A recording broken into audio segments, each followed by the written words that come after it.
Herod the Great was the greatest builder in the history of the Bible land. But most of us remember Herod for only one of his deeds, the birth of Jesus and the murder of the babies at Bethlehem. Herod was a very cruel man, and when he ordered the execution of one of his own sons, the Emperor Augustus said, "I would rather be Herod's swine than his son." But along with his cruelty, Herod is the greatest builder in the history of this land. During the 30 years before Jesus' birth, he built palaces and cities all over the Bible land, and the ruins of many of these buildings still stand today. Let's begin here in the old city of Jerusalem.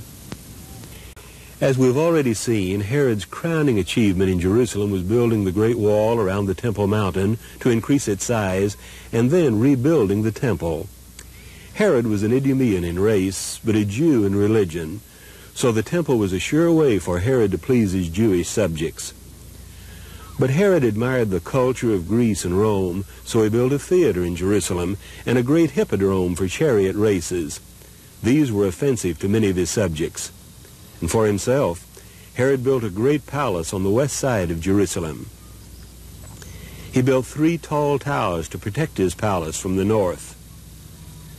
And he built the fortress Antonio to guard the temple and to keep order. As Judge Stephen Adler explains, the western wall of the Temple Mount is still standing today. The exciting part is that it's the largest area which is still in existence from the time of the Second Temple, which stood on top of the mountain. The stones are large stones, up to 50, 60 tons in weight, and they have borders around their sides, and they were chiseled and brought to this site, and they slowly, the ones at the bottom of the wall are larger than the ones at the top. Recent excavations in the Rabbinic Tunnel near the western wall have uncovered a Herodian stone that is 40 feet long and that weighs over 400 tons. It's still a mystery how stones of this size could be quarried a half-mile away and moved to this site.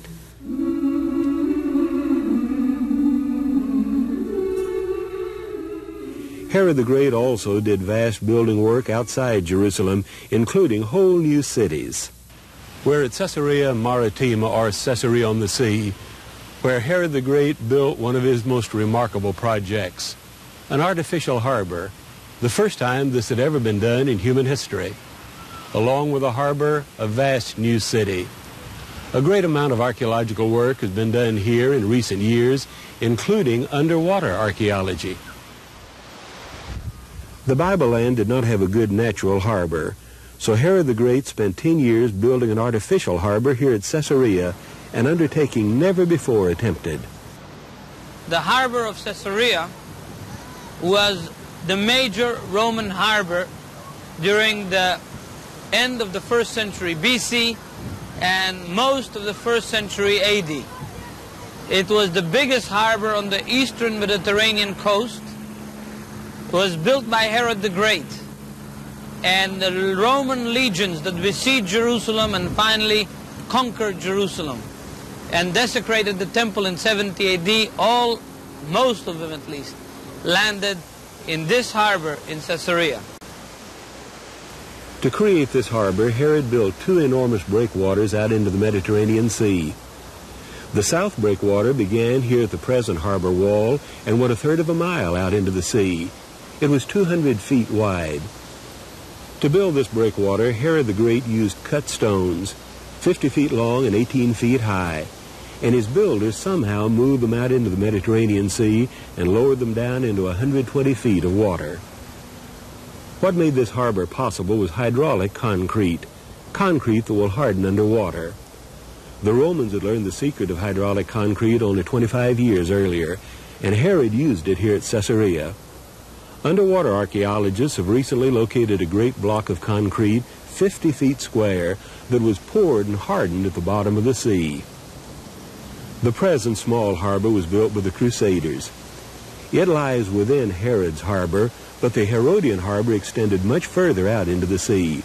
It was as large as Piraeus, the harbor of Athens, and this made it one of the 2 or 3 largest harbors in the Roman world. When the Crusaders built their harbor 1,000 years after Herod the Great, they used materials from Herodian buildings they tore down. Here's some interesting examples. Archaeologists call this a secondary use of earlier materials. And there are still Herodian columns lying in the sea like driftwood. Herod built a great new city around his harbor with public buildings and temples, warehouses and piers. Current excavations have uncovered one of those piers. And here is a great stone ring where ships would have been tied up at the pier. There was a row of large vaulted warehouses behind the piers where the cargoes from the ships could be stored. These have been excavated in recent years. You can see the typical Herodian stones with margins around the edges in the walls of these storehouses. Herod the Great dedicated 3 of his cities to the Emperor Augustus. They were Tiberias, Samaria, and Caesarea, and he built temples to Augustus in each one of these cities. We are right here in front of a temple to Augustus that Herod the Great built in honor of the Roman Caesar. Here in Caesarea, he had a number of these temples. This one was all lined in marble with 3 niches, the center of which had a statue of Augustus and was venerated here both by Herod's men and by the Roman garrison that was stationed here. Caesarea did not have a natural water supply, so Herod built an aqueduct to bring water from the Carmel Mountains to the north. There are 6 miles of these arches, but most of them are still buried under the sand. However, the aqueduct did not reach all the way to the mountains, so Herod cut a tunnel through the limestone another 6 miles to bring the water from the Carmel Range to the point where the aqueduct began. But as we see in one of the arches, there are really 2 aqueducts side by side. By the 2nd century, Caesarea was so large that Herod's aqueduct could not supply the city with water, so the Emperor Hadrian built another aqueduct alongside Herod's. Hadrian's new aqueduct is on the right side. Herod also built a theater at Caesarea seating 4,000 people and facing the Mediterranean Sea. It was excavated in the 1960s by Italian archaeologists, and it's been restored and is now used for concerts and programs. Cornelius, the first Gentile Christian, lived here in Caesarea, and as a Roman army officer, he probably came to concerts in this theater. Here in the theater, the archaeologists found this stone with an inscription, Pontius Pilate, prefect of Judea. You can see the name in Latin, Pilatus. This is very important because it's the only extra-biblical evidence of Pilate that has ever been found. Other important inscriptions have been found at Caesarea. These are Christian inscriptions from the 3rd century. One is covered up with sand to protect it, and we have to clean off the sand before we can see it. We pour a little water on it, and then we can read the inscription. It tells Christians, don't be afraid of the authorities if you're doing right. And we cover it again with sand. Nearby, there's another round inscription. It's a verse from Romans 13 admonishing Christians to obey the government. Caesarea was very important in New Testament history. Philip lived here. Cornelius was converted here. Paul was imprisoned here for 2 years and set sail from Herod's harbor for Rome. In later Christian history, when the Emperor Constantine ordered 50 copies of the Bible made for churches, they were copied here at Caesarea. The harbor and its city were remarkable feats of ancient building. Perhaps Josephus said it best when he wrote, "At Caesarea, as nowhere else, Herod displayed the grandeur of his character."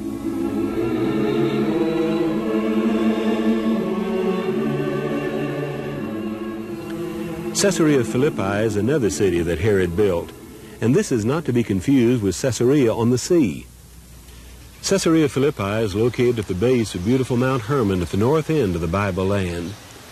This is where the Jordan River begins and springs flowing out of the base of the mountain. And this is Panius or Banius, where the Greeks had a sanctuary to the god Pan back in the days of Alexander the Great. Caesarea Philippi is mentioned in connection with the ministry of Jesus in Matthew 16, when he and his disciples came here and Peter confessed that he was the Messiah. Excavations are now being conducted here at this ancient Roman site, And archaeologists Basilius Sepphoris and John Wilson described these excavations for us. Great. We started excavating here 2 years ago. This is our third season with all the universities from Texas, from Los Angeles and Virginia participating. And what we have got this year, probably we do have a nice monument from Herod time, from the 1st century AD, probably a temple. We know from Josephus that Herod built a temple to the Emperor Augustus here in Caesarea Philippi, made of marble. And if this should prove to be that temple, it would be a significant discovery. After Herod the Great built the temple, his son, Herod Philip, continued building, and this became a major city. It was named for him and the emperor, Caesar and Philip, Caesarea Philippi. In 1988, Sepphoris discovered a row of remarkable Herodian arches here. We do have so far 12 Roman arches built on a straight row, which arches later on were incorporated into some other building in the Crusaders period. But we do believe that these arches were part of the forum of the city, the center of the city, where all the monumental and public buildings were found. The arches run in a long row. They're intact from the floor to the ceiling. The ceilings are intact in the arches. They're probably 30 feet deep, the rooms are, and probably 20 to 25 feet high. So they're very, very large arches, very large rooms, and very unusual, again, that you have them intact from Roman times. Here is a capitol from the top of a large column that was found during the 89 season. Look at the size of this capitol, more than 3 feet in diameter. It's a unique discovery this year, and I think that there's another one found in Masada, not so large as this one, and it's dated to the Herodian period, 1st century BC. The digging will continue here at Caesarea Philippi for several years, and this promises to be one of the most exciting excavations anywhere in Israel.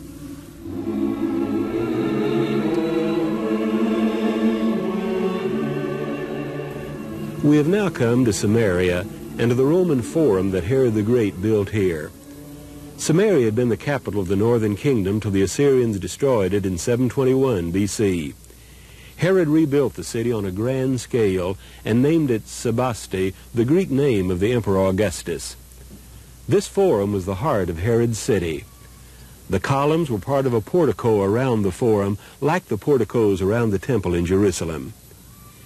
Herod also built a temple here at Samaria, another pagan temple to Augustus. The platform where the temple stood and the steps leading up to it are still here. This temple to Augustus, like the one at Caesarea, shows that Herod was torn between conflicting loyalties. In Jerusalem, he was a Jew, and he rebuilt the temple to the God of Israel. But in Samaria and Caesarea, he was a Roman pagan and built temples to the god Augustus.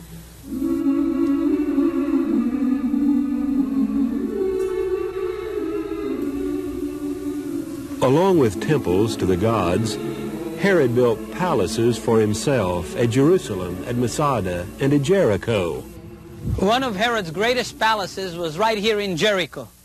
It was his winter palace that was built from bricks with plaster and stucco that he oftentimes painted. Even the columns were fluted with plaster. This was unusual construction for Herod, brick instead of stone. Here is a circular bath with brick walls around it. And here are columns made of bricks. These walls and columns would have been plastered and painted to look like marble, like this column. And here is a column fluted with plaster. Why a winter palace in Jericho? It is warm in the winter, even though 15 miles from here in Jerusalem, it might be a snow blizzard. During the winter, Herod entertained Roman dignitaries here when they came through the Bible land. This was a large palace covering 3 acres with buildings and courtyards, gardens and fountains. As a Jew, Herod practiced the ceremonial washings required by the purity laws, so every palace had to have mikvot or baptistries. Here in Jericho, Herod had a number of mikvaot with a water system that flowed from one into the other in order to preserve the water flowing while people were taking their ritual baths. Ritual baths were taken for preservation and keeping of the Old Testament purity laws. 100 years earlier, the Maccabean kings had had a winter palace here, and Herod the Great incorporated some of these Maccabean buildings in his own palace. Herod the Great died here in this palace. And after his death, his body was carried to Herodium, another one of his great palaces. And there he was buried. In Herodium, archaeologists have recently been excavating and looking for his tomb. But the precise spot of his tomb has not yet been discovered. Even though Herod the Great was the greatest builder in the history of this land, we don't know what he looked like. Archaeologists have not found a bust of Herod, not even a coin with his inscription on it. But after building cities like Jerusalem and Caesarea on the sea, when Herod died in 4 BC, he had left an imprint on this land that 2,000 years would not erase.